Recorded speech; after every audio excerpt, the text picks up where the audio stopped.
নমস্কার, ম্যাক্স ভিডিওর নতুন একটা ব্লগে আপনাদের সকলকে স্বাগত জানাই। আজ 9 জুন সোমবার, এখন বাজে সকাল 8:05। এখন থেকে আমি আমার আজকের ব্লগটা শুরু করছি। 1 মাস গরমের ছুটির পর আজকে থেকে তুলতুলের স্কুল খুলছে, তাই অন্যান্য দিনের তুলনায় আজকে সকালে একটু অন্যরকম ব্যস্ততা রয়েছে। আর এবার এ বাড়িতে এসে দেখছি ইঁদুরের বেশ উপদ্রব হয়েছে।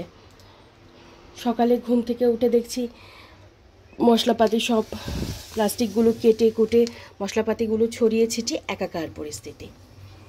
এখানে কিছুটা, তারপর এই টেবিলের ওপর চারিদিকে ছড়িয়ে ছিটিয়ে আছে। তবে এখন আর এগুলো পরিষ্কার করার সময় নেই।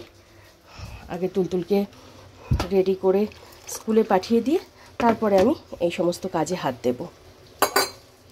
তুলতুল এখনও ঘুম থেকে ওঠেনি, তবে এবার ওকে ঘুম থেকে ওঠাতে হবে। এখানে ওর ব্রেকফাস্টটা রেডি করে রেখেছি। আর গতকালকেই তো ব্যাগপত্র সব গুছিয়ে রেখেছিলাম।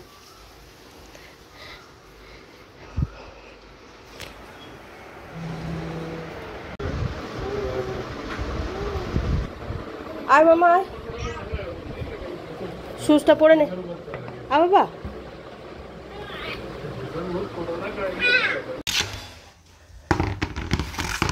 তখন তুলতুলকে ঘুম থেকে তুলে ওর সকালের প্রতিদিনের যে কাজগুলো থাকে সেগুলো সব সেরে ওকে ব্রেকফাস্ট করিয়ে রেডি হয়ে 9টার মধ্যে তুলতুল আজকে বাবার সাথে স্কুলে গেল। আজকে থেকে তুলতুলদের স্কুলের টাইমিং 9টা থেকে বেলা 12টা। আর তারপর আমি আমাদের জন্য কিছুটা ব্রেকফাস্ট বানিয়ে রেখে সোফার কভার, কুশনের কভার এগুলো সব চেঞ্জ করলাম। দুধালা দাদা সবে মাত্র দুধ দিয়ে গেলেন, তো এখন দুধটা জাল হচ্ছে। আর আজকে আমাদের জন্য ব্রেকফাস্টে বানাচ্ছি কালো জিরে, কাঁচা লঙ্কা, টমেটো, ধনেপাতা দিয়ে আলু ফুলকপির তরকারি। আর তার সাথে হবে রুটি। রুটির জন্য আটাটা মেখে রেখেছি। তুলতুলে বাবা ফিরলে তারপর রুটিটা বানাবো। আর এবার আমি কিচেনের এই জায়গাগুলো একটু পরিষ্কার করব।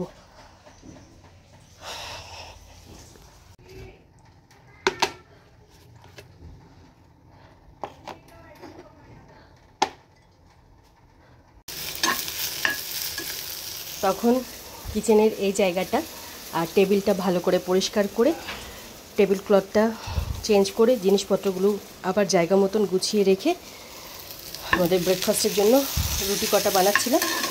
তো ততক্ষণ তুলতুলে বাবাও ফিরলেন। তারপর ওনাকে ব্রেকফাস্ট দিয়ে আমি স্নানে গেছিলাম। স্নান করে পুজো সেরে এই কিছুক্ষণ আগেই উঠলাম। আর এখানে আমি আমার ব্রেকফাস্টটা নিয়ে নিয়েছি। তার সাথে এদিকে দুপুরে রান্নাটাও বসিয়ে দিয়েছি। এখানে ভেন্ডি ভাজা হচ্ছে আর পেঁয়াজ ফোড়ন দিয়ে অড়হর ডাল করব, তাই অড়হর ডালটা সেদ্ধ করে রেখেছি। আর আলু পনিরের একটা তরকারি করব।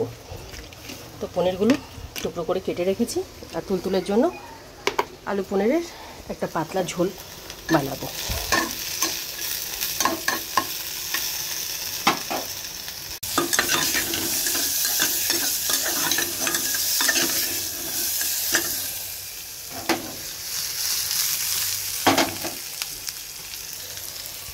এখন বাজে 11:15। আর এদিকে জিরে ফোড়ন দিয়ে অড়হর ডাল, ভেন্ডি ভাজা আর তুলতুলের জন্য আলু দিয়ে পনিরের ঝোলটা হয়ে গেছে। আর এখানে আমাদের জন্য পনিরের তরকারিটা হচ্ছে।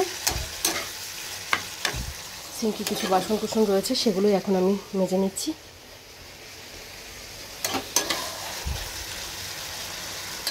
ভাতের জন্য চালটা ভালো করে ধুয়ে ভিজিয়ে রেখেছি।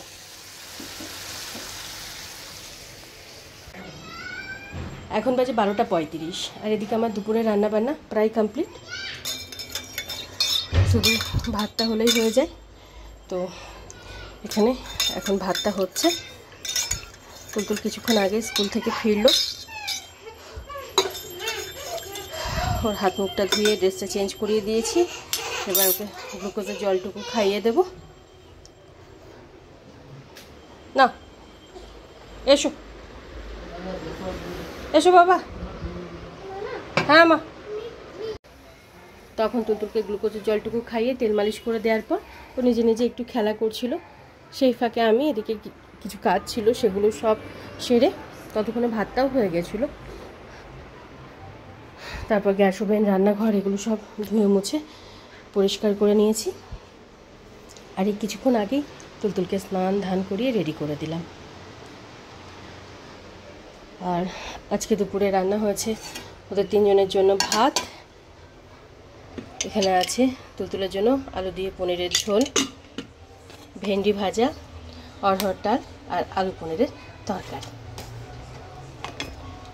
আমার জন্য আমি 2টো রুটি বানিয়ে নেব, খাওয়ার আগে বানালেই হবে। তুলতুলকে আজকে একটু পরে খাওয়াবো।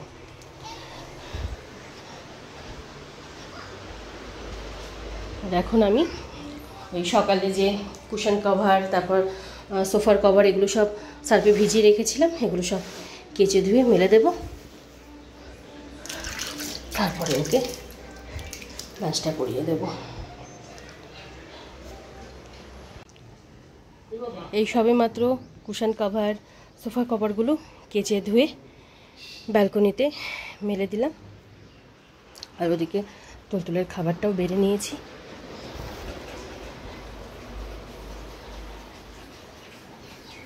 এবার ওকে খাইয়ে দেব।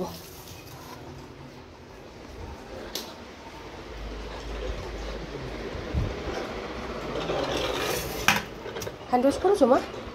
মাম্মা হ্যান্ড ওয়াশ করেছিস? চেয়ার নিয়ে আয়।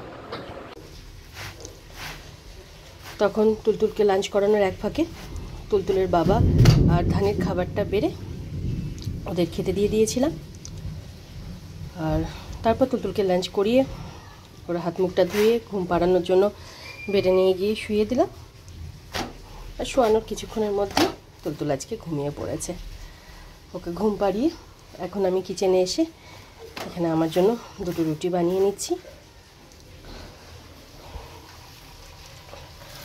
রুটি বানিয়ে রেখে যে কাজগুলো বাকি আছে সেগুলো সব সারবো, তারপরে লাঞ্চ করব। লাঞ্চ করার পর আর খুব একটা কাজ করতে ইচ্ছে করে না, তাও প্রতিদিন কিছু কাজ থেকেই যায়।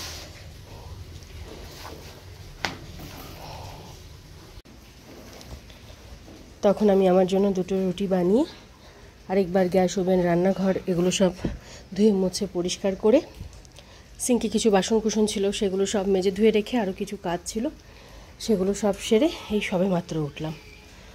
আর আমি যখন রুটি বানাচ্ছিলাম তখন এই 10-15 মিনিট মতন বেশ ভালো বৃষ্টি হলো।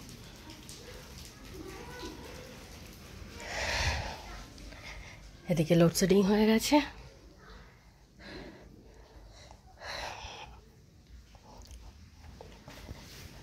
এরকম যদি লোডশেডিং থাকে তুলতুল হয়তো আর কিছুক্ষণের মধ্যেই ঘুম থেকে উঠে পড়বে। আর এখানে আমি আমার খাবারটা বেড়ে নিয়েছি, এবার লাঞ্চটা সেরে নেব। গুড ইভিনিং, এখন বাজে 6:10। আর তুলতুল আজকে বিকালে 4:45-5টা নাগাদ ঘুম থেকে উঠলো। ঘুম থেকে ওঠার পর কিছুক্ষণ আমার সাথে খেলা করলো, একটু টিভি দেখলো। আর এখন নিজের সম্পত্তি নিয়ে বসেছে। আর এদিকে আমি বিকেলের আমার প্রতিদিনের যে টুকিটাকি কাজগুলো থাকে সেগুলোই সব সারছিলাম। হঠাৎ করে মনে পড়লো তুলতুলের জন্য 2টো কপি কিনতে হবে। ওর মানে ওকে ঘরে যে কপিতে প্র্যাকটিস করাই সেই কপিটা ফুরিয়ে গেছে। তাই এখন আমি আর তুলতুল দুজনে একটু বেরোবো। চলো বাবা, চলো, এগুলো ব্যাগের মধ্যে রেখে দাও, নাহলে হারিয়ে যাবে। চলো, তাড়াতাড়ি আসতে হবে। চলো চলো চলো চলো, এগুলো সব ব্যাগে রাখো।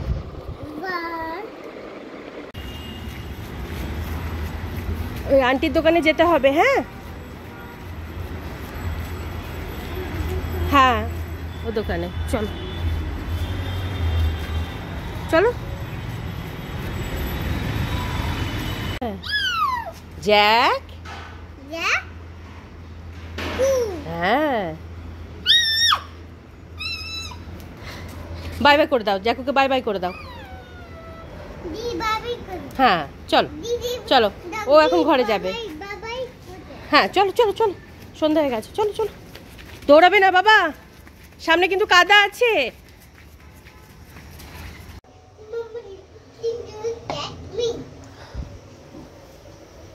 বলো বাবা, কোথায়?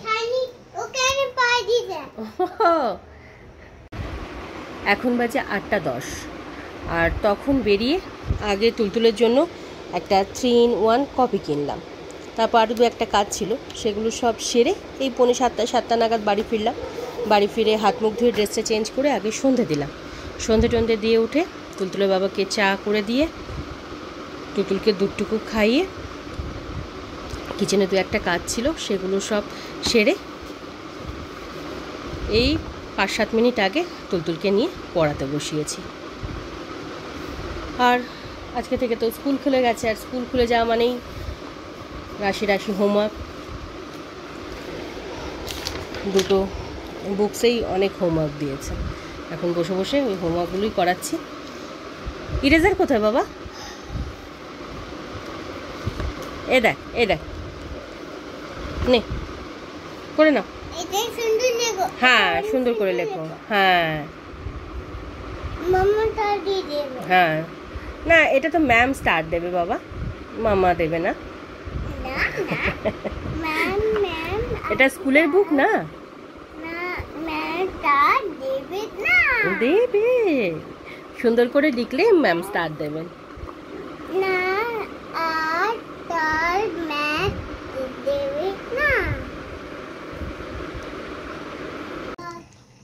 এখন বাজে 9:25, আর তুলতুল এই সবে মাত্র লেখাপড়া সেরে উঠলো। আর আমি ওর স্কুলের ব্যাগপত্র সব গুছিয়ে রেখে কিচেনে আসলাম রাতের রান্নাটা সারতে।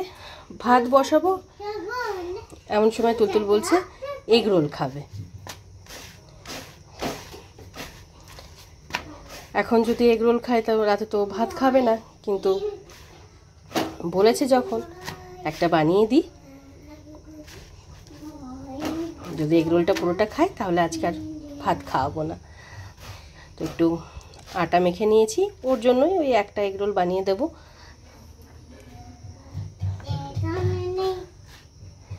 তুই খাবি তো এগ রোল? এগনন বলতে পারি না, এগনন খাবে।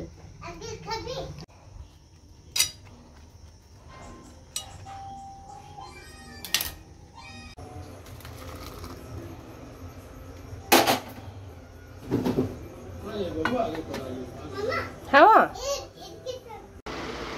এখন বাজে 12:30, আর আজকে রাতে তুলতুল আর ভাত খায়নি। তখন ওর জন্য যে এগরোলটা বানিয়ে দিয়েছিলাম ওটা দিয়েই আজকে ওর ডিনার করেছে। এগরোলটা খেতে ওর অনেকটা সময় লেগেছে ঠিকই, কিন্তু এগরোলটা পুরোটা খেয়েছে, আর তার থেকে বড় কথা একা খেয়েছে। এই আজকে প্রথম তুলতুল কোনো খাবার একা পুরোটা খেলো। না হলে অন্যান্য সময় একা শুরু করে ঠিকই, কিন্তু মাঝখানে সে আমাকে হাত লাগাতেই হয়। যাই হোক, আর তারপর তুলতুলের বাবা আর ধানির জন্য ভাত বানালাম। ওবেলার ডাল ছিল, আর তার সাথে একটু আলু ভাজা বানিয়েছিলাম। তো ভাত, ডাল, আলু ভাজা দিয়ে তুলতুলের বাবাকে খেতে দিলাম, আর ধানিকে দই দিয়ে ভাতটা মেখে খেতে দিয়েছিলাম। মোটামুটি 10টা-15-20-র মধ্যে ওদের ডিনার কমপ্লিট হয়ে গেছিলো। আর তারপর তুলতুলের প্রতিদিনের যে কাজগুলো থাকে সেগুলো সব সেরে ঘুম পাড়ানোর জন্য বেডে নিয়ে গেছিলাম। আজকে ওই 11:30, 11:40 নাগাদ তুলতুল ঘুমালো। আর তারপর আমি মশারিটা টাঙিয়ে দিয়ে এদিকে এসে আমার অনেক কাজ ছিল, সেগুলোই সব এতক্ষণ ধরে সারছিলাম। প্রথমে তো এই মুদিখানার লিস্টটা বানালাম, এটা বানাতেই আমার অনেকটা সময় চলে গেল। তারপর এবার এসে দেখছি ইঁদুরে যা কাণ্ড করছে সে আর বলার মতো নয়। আটার প্যাকেট কেটে, তারপর মশলাপাতির প্যাকেটগুলো সব কেটে টুকরো করে ফেলেছে। সেগুলোই এতক্ষণ ধরে সব গোছগাছ করে রাখলাম। এক তো ও বাড়িতে গিয়ে ইঁদুর বাঁদর তাড়িয়ে আসলাম এতদিন ধরে, এবার এ বাড়িতে শুরু করতে হবে। আর আজকে আবার সকাল থেকে এই অ্যাকোয়াগার্ডের সমস্যা শুরু হয়ে গেছে। আমরা আসার একদিন আগে তুলতুলের বাবা এই অ্যাকোয়াগার্ডটা ঠিক করিয়েছেন। আজকে আবার সমস্যা, সারা দিন ধরে অনবরত জল পড়ে যাচ্ছে। এদিকে সুইচ অফ, এখান দিয়ে তো জল পড়ছে, তার সাথে এই পাইপ দিয়ে। কত জল যে অপচয় হচ্ছে। যে আমাদের অ্যাকোয়াগার্ড সারাই, তাকে আজকে সারাদিনে তুলতুলে বাবা অসংখ্যবার ফোন করেছেন, কিন্তু তার ফোন আজকে সুইচ অফ। খবরটা আগামীকালকে একবার চেষ্টা করতে হবে, না হলে অন্য কাউকে আবার ডাকতে হবে, কারণ এরকমভাবে তো চলতে দেওয়া যায় না। মানে সমস্যার শেষ নেই, একটার পর একটা লেগেই আছে। মাঝে মাঝে এত বিরক্ত লাগে না, কি বলবো।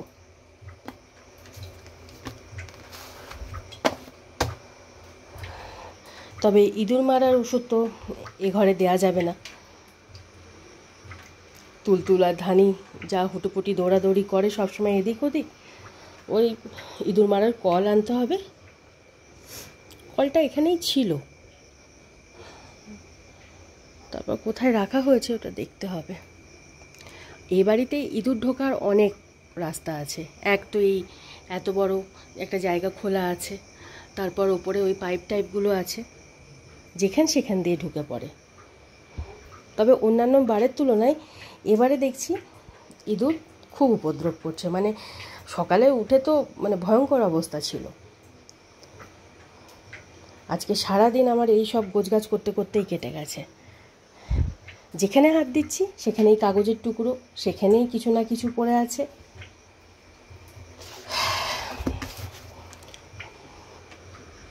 যাই হোক, অনেক রাত হয়ে গেছে, এবার আমার আর দু একটা কাজই বাকি আছে, সেগুলো ঝটপট সারি।